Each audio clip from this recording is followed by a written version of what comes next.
Hello friends, election നടക്കുകയല്ലേ. അപ്പൊ ഇലക്ഷന്റെ രീതികളൊക്കെ നമുക്ക് നോക്കാതെ ഇത് ആദ്യമായിട്ട് നമ്മുടെ ഗോപസ്വാമി കഴിഞ്ഞു കാണാമോ കണ്ട.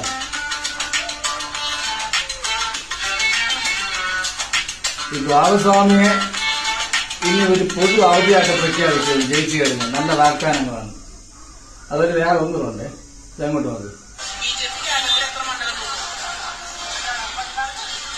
എത്ര മണ്ഡലം ഉണ്ടെന്ന് അറിയത്തില്ല അവർക്ക്.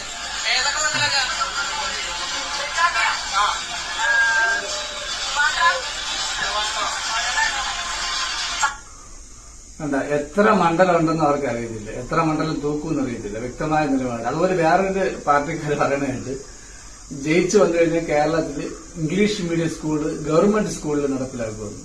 ഗവൺമെന്റ് സ്കൂളിൽ സ്റ്റാൻഡേർഡ് സ്കൂളുകളിൽ ഇംഗ്ലീഷ് മീഡിയം ക്ലാസ് ഉണ്ട്. ഇതൊന്നും അറിയത്തില്ല അവർക്ക്. ഇപ്പൊ താമരയാണ് ചക്ക, ചക്കയാണ് താമര എന്ന് പറഞ്ഞു. ഇപ്പൊ ഏതായാലും ഇനിയിപ്പം കൊട്ടിക്കലാശമെല്ലാം ഇന്നലെ കൊണ്ട് തീർന്നു.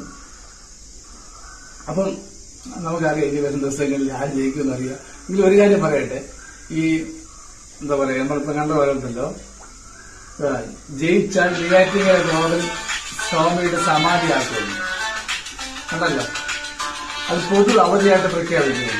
അപ്പൊ അങ്ങനെയെങ്കിൽ ഇപ്പൊ സാധാരണ ആൾക്കാർ 3000 പെൻഷൻ തരും, വിധവ പെൻഷൻ തരും, പിന്നെ ഒരുപാട് നല്ല കാര്യങ്ങൾ ചെയ്യും, റോഡുകൾ വികസിക്കും, പാലങ്ങൾ വികസിക്കും, ഇങ്ങനെയൊക്കെ നല്ല കാര്യം പറയും. ഇയാള് പറയുന്നുണ്ടോ അഘോരികളെ കൊണ്ട് കേരളത്തെ കൊണ്ടുവരാമെന്നും പിന്നെ നെയ്യാറ്റിൻകര ഗോപൻ സ്വാമിക്ക് വേണ്ടി ഗോപൻ സ്വാമിയുടെ പൊതു അവധിയായി പ്രഖ്യാപിക്കുമെന്നൊക്കെ കാര്യങ്ങൾ പറയുന്നു.